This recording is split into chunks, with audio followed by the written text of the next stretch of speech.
That. Right, I'm also joined in the studio by Brian Catt. He's a physicist and engineer.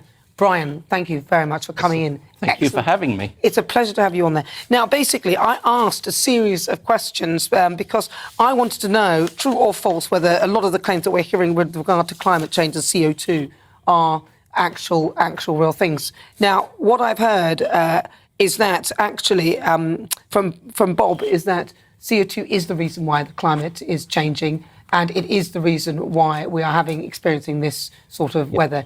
In your view, is that correct? No. Why? Well, simply because there's no actual evidence that CO2 causes the problem. That is the presumption that's fed into a model.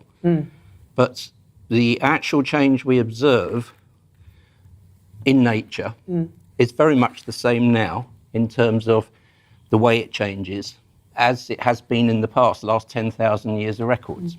Well, so I asked him a series of 5 questions, true or false. I'm going to ask you the same ones, yes, because it's important to get the same questions. So the first question, the medieval warm period and Roman warm period had nothing to do with changes of CO2, true or false? Nothing to do. Correct. True. Yeah. Well, I think he answered true to that one as well. Yeah. He answered, so he said that was true.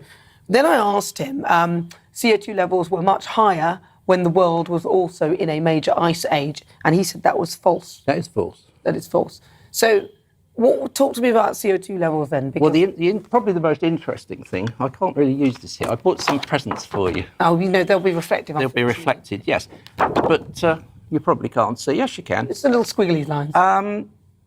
This is the ice age. This is the interglacial. It's the warm period we're currently in, part of the ice age. And you can see there it's going down. That's the cool bit we're now in. So are you saying it's going up and down 2 degrees every 1,000 years? So cyclical. It's cyclical. It's very cyclical. Yes. Okay.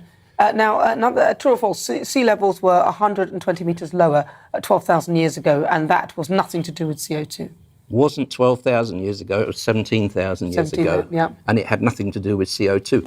You should also note that when it was warmer during this interglacial, 2 degrees warmer than now, CO2 levels were a third less than they currently are. Yeah. So there's a negative correlation, not a positive So one. he had the same answer as you there as well. And so I'm interested to see whether how you come to different conclusions. Now, the fourth thing I asked him, true or false, humans generate 3.5% of CO2 and the rest is natural. That sounds about right, yeah. But so there's a lot more. The whole point is it's a tiny amount. Yeah. Because 98% of all the CO2 in the world is in the oceans.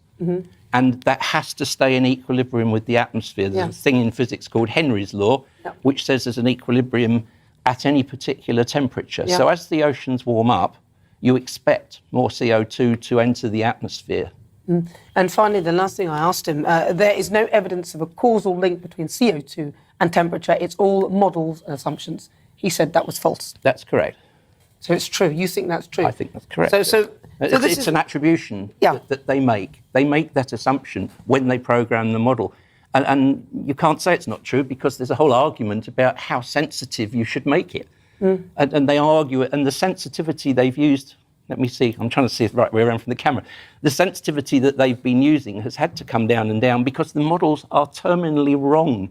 They keep being wrong. And the reason they're wrong is because it's not science that they use. It's a mathematical model. It's a bit like Ferguson and his It's a bit like the COVID models. Yeah, we know that. Yeah. And in fact, the error, interestingly, the error is one Ferguson, I call it, which is 250%.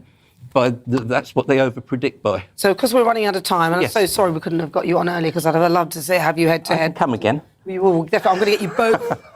Bit clean. What's wrong with you? I'll get you both here, and because I'd like to get you both discussing this one because I'd like to hear it from both of you.